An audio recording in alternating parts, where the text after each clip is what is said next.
Before the mid-60s, Americans had never heard the term SUV, but the Ford Motor Company changed all that. In 1966, the new Bronco was an instant hit when it first rolled off the assembly line. Now, a group of craftsmen in this small shop is looking to rekindle that 50-year-old spark. They're bringing new life to an original Bronco and giving it modern-day technology underneath. Their mission? Make an American legend even better.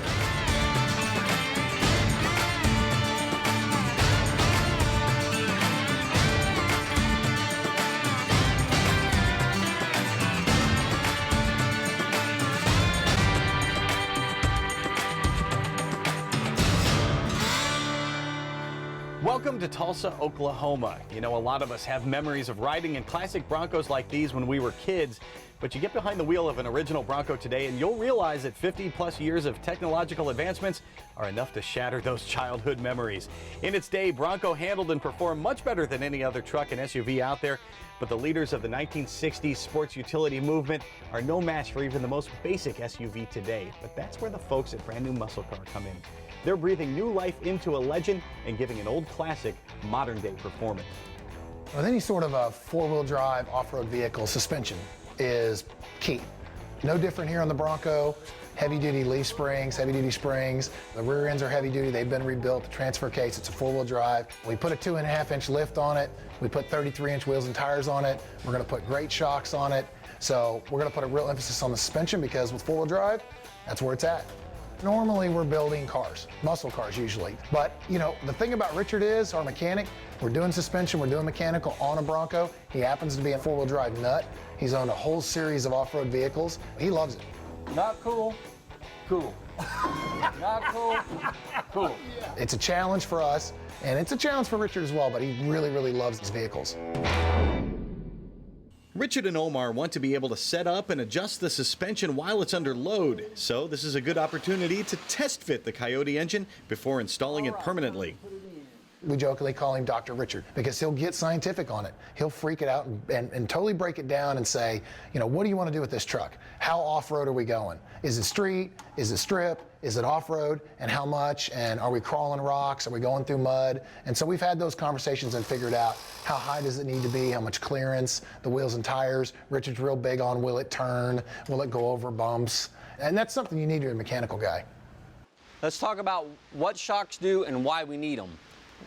Right now, the Bronco has no shocks on it. It's sitting on the springs. And as you can see, it's pretty bouncy. Same way on the rear. Coil springs in the front, leaf springs in the rear, same effect. Bouncy, bouncy, bouncy, bouncy. The springs, all they do is hold the vehicle up. That's their job. The shocks are what control the springs. So obviously you can see there's no control going on here at all. It's just a mess. Shock technology has evolved constantly. They come out with something new all the time. So on our Bronco here, this is pretty much what it started off with. A hydraulic, small diameter tube shock that didn't do a whole lot as far as controlling the spring. Now on a bone stock vehicle with small tires, no lift, it was marginal at best then. Well, as you can see now, lift kit, bigger wheels and tires, bigger engine, more weight in the truck. There's a lot of stuff going on, so we need to upgrade our shocks. On the front, this vehicle came with two shocks, one on each side. Well, a real popular mod back in the day was to convert to quad shock, or 4 shocks in the front. As with our Bronco here, originally it was a 6-cylinder. Sometime in the 80s, it got a V8 swap. Sometime shortly after that, somebody converted it to quad shock in the front. And the reason why is you're putting another 200 pounds or so over the nose of the truck. So we have to add shocks to compensate for that. You don't want this thing bouncing down the road on you. So what we have here just aren't 2 regular shocks and 2 regular shocks. These shocks are specifically valved to run in a quad shock system. That way you don't overcompensate and put too much shock on the truck. On the rear, we're okay with just running 2 shocks, one on each side. They're easily twice the size of the original stuff, not only in length, but in tube size. Where the tube size comes into play is inside this tube, you have a whole lot more room for oil and for the valving that goes along with it. Our little single shock here just basically has one washer with an O-ring on it and a couple of holes drilled in it, and that's all it does. I mean, literally, and this one's fairly new, When these things get old, it's almost like an accordion. You can just push them together and pull them apart. These new ones have twice the capacity, twice the dampening effectiveness, and that's going to control all that suspension movement that we just witnessed. So let's get the wheels off the Bronco, start putting these things on. And when we come back, Richard and Omar will do just that. They'll put modern shocks on this classic Bronco resto mod. And we'll show you where owners and builders go to get parts and accessories for their classic Broncos. Brand new muscle car classic Bronco is brought to you by Raybuck Auto Body Parts, providing quality restoration parts since 1985. Kicker Performance Audio, living loud. And by Tom's Bronco Parts, the largest inventory around of 66 to 77 Ford Bronco parts and accessories. Back in Tulsa, Oklahoma, the crew here at the shop are used to creating brand new muscle cars from scratch, but this build is different. It's a 1966 Bronco, but everything on it is all brand new. That means finding everything from suspension to seats to trim and even bumpers. And for all that and more, they turn to the experts at Tom's Bronco Parts. Tom's started off basically as a really small company out of the back of Tom's father's garage, Rusty's 4x4. And Tom would work there on the weekends as a high school kid, and then he got his first Bronco, drove it like a high school kid did, rolled it a couple times, realized it was difficult to find parts for him, so he started collecting all the used parts he could, selling them to other people, and then just by word of mouth it grew. He started a smaller business on his own, kind of went in-house with his dad and opened up the full Tom's Bronco Parts. Started selling parts out of the local newspaper, and it's just grown ever since to almost 30 employees now. The inventory, the growth of the company has just been something that astonishes me still to this day. I don't think anyone anticipated it. Even Tom himself will say, it's a hobby that he got extremely lucky and built a very successful business out of.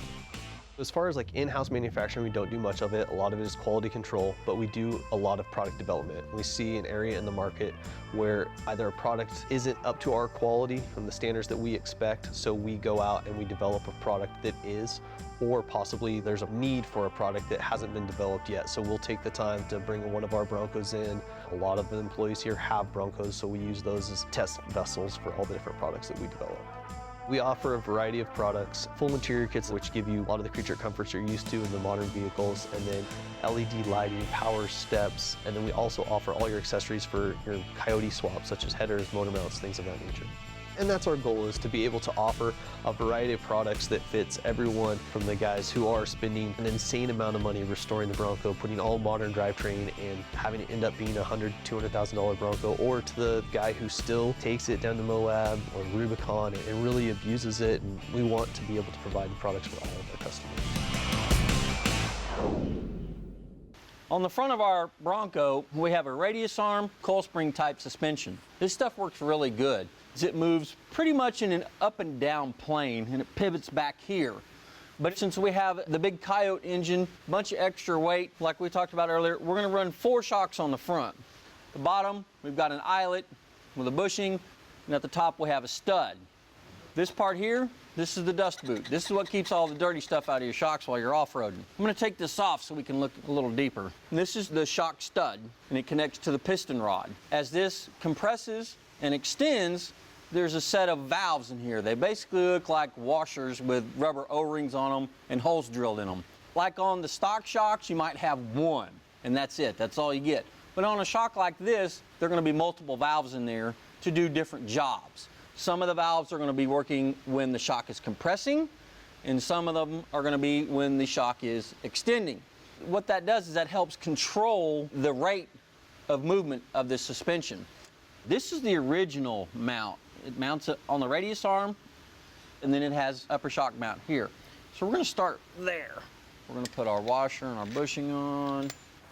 We've got to compress this thing, and it is a lot stiffer than the original stuff.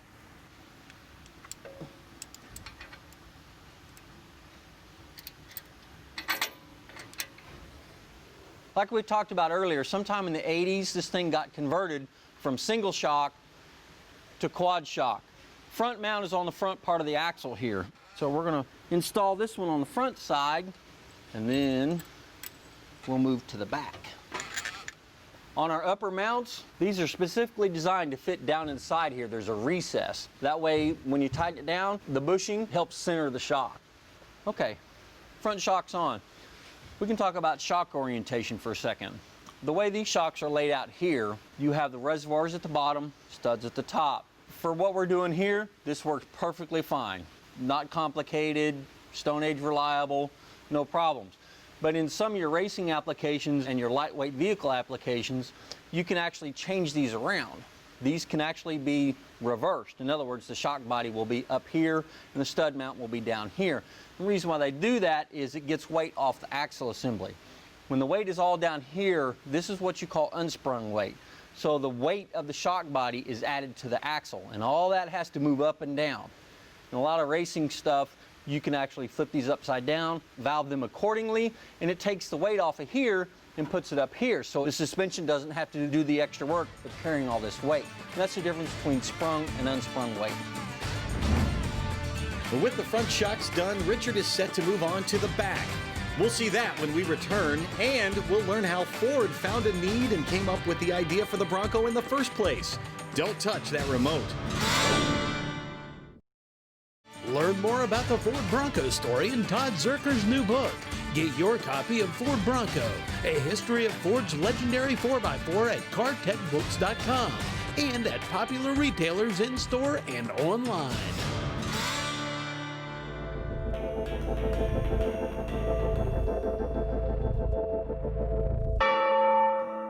The Bronco wasn't the first utility vehicle that Ford did. That was actually the Ford GPW Jeep that they built back in World War II to help meet the war effort. Those Jeeps then came back to the U.S. and helped fuel the recreational vehicle craze that really started in the 40s and 50s and then on into the early 60s here in the United States. That brought on the International Scout. Ford started to take notice in the early 60s, hey, this is a real small segment, but it's starting to grow. We think we need to jump in here and offer something in this market as well. So they started in the early 60s working on a design of it, and in 1966 brought the Bronco out to market. I think it was very well received. Ford actually did their homework when they designed the Bronco because they first went to quite a number of four-wheel drive clubs across the country and asked those enthusiasts what they would want to see if Ford was going to design a vehicle. And so from those surveys, they realized that they wanted vehicles that could go faster on the highway than Jeeps and Scouts did, offered a little more creature comforts, more power, a better ride, better handling. You know, the Jeeps and the Scouts, to be fair, were fairly crude, and so you couldn't really go more than about 45 or 50 miles an hour on the highway with a lot of those vehicles. Even in the early 60s, that was slow, and people were just wanting more and more creature comforts, and so Ford really looked to that when they went through with the design on the Bronco. Last week, we saw mechanics Richard and Omar install the suspension on this Restomod 4x4, but this week, it's all about shocks. The fronts are on, now it's time to move to the back of the Bronco. On the rear shock mount is down here, the upper shock mount is here. What you'll notice is there's a little bit of an angle going on here. There's a reason for that. On a leaf spring style suspension like what we have on the rear, as you accelerate, the pinion tries to climb. The rear end actually rotates, and you get what's called axle wrap or spring wrap. What happens is this spring actually tries to twist. Well, what the shock does is sitting at an angle like that, as the rear end tries to rotate, it's working against the shock. It helps not only dampen the up and down movement of the spring, but it helps dampen the twisting motion that you get from acceleration.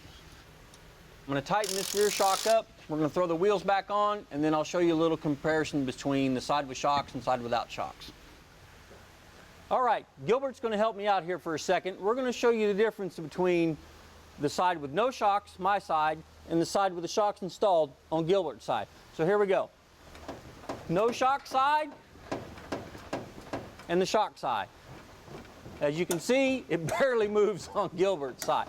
Now we're both going to do it at the same time. You ready? Yep. Let's do it. And now you get to see what we get to do when nobody's around all day. Go to any Bronco event and you'll find that everyone has his or her own idea of how to restore one. Some folks like to do extreme modifications, and some like to keep the Broncos just like they were when they came off the showroom floor. Well, I seen this Bronco the first time when it just came out of a barn after sitting in there for 26 years. It was all faded, had ugly aluminum running boards on it, and had 66 hubcaps on it, which I think are really ugly, but they're worth a lot of money. And my friend bought it, so I said, let me drive it. And he let me drive it, and I fell in love with it and had to have it. The only experience I had with Broncos previous to that is this same friend had a 66 we used to run in the river bottom, and we would show Jeeps where they couldn't go. Started out, I just drove it the first year just the way it was. It had big dents in this side where a tractor had backed into it, and it set out with the top, the doors off, and I was redoing stuff. And finally, I got it too nice for that, and now it sits in the garage all the time. For one, I got the paint for free. It's actually Sherwin-Williams tractor paint, and it's a really good durable paint. It holds up good, doesn't hold dirt. I'm kind of what you call a purist, so I tried to keep everything as stock as what I could. I don't go for the cut fenders, I don't go for the lift and all that. I just like what Ford made, and that's just the way I run it. It's like a family member. People come up and try to buy it, and I always tell them it's not for sale. You know, ridiculous price it would take to get it out of my hands. I've got a granddaughter I plan on passing it down to that I started taking to car shows when she was in her car seat.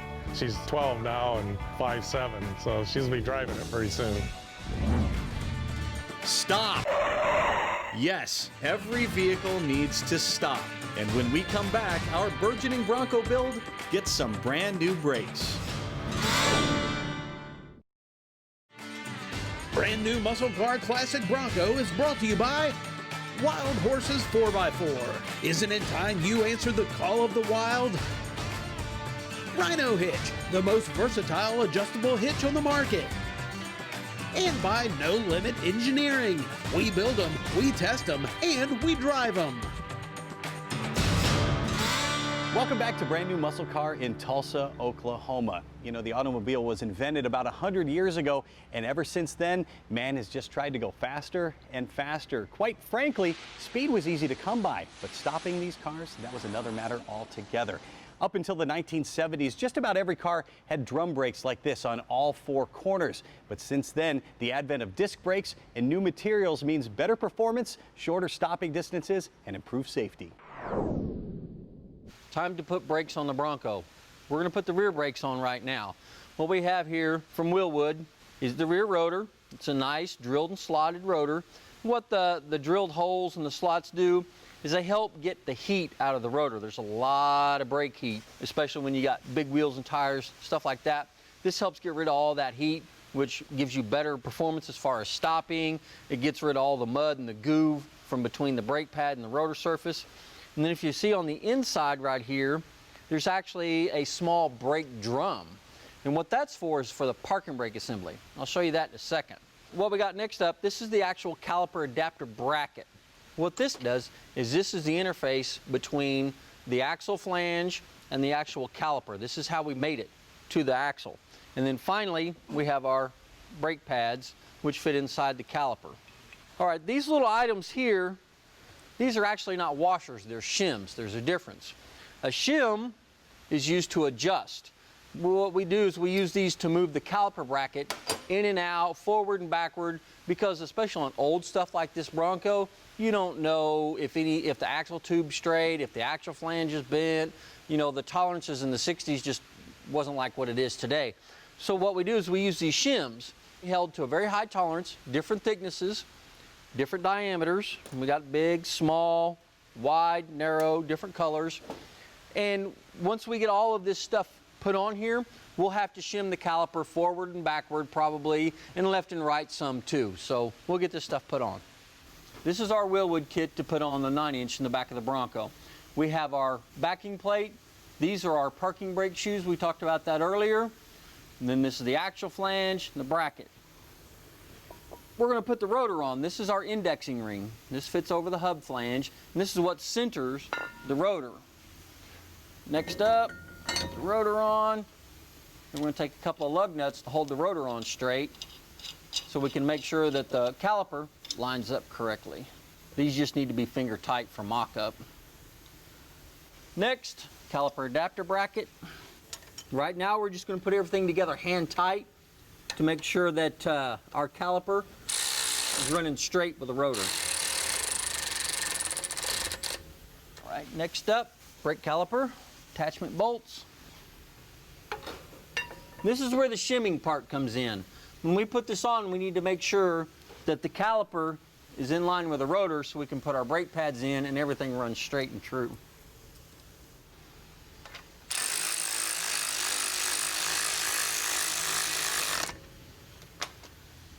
All right, everything actually looks pretty good. Last part will be the brake pad.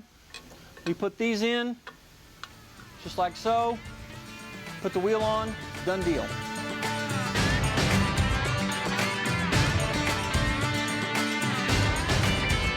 Those are nice and red. Whose call was that, Richard? That was yours. No. Oh yeah, I did give you the choice.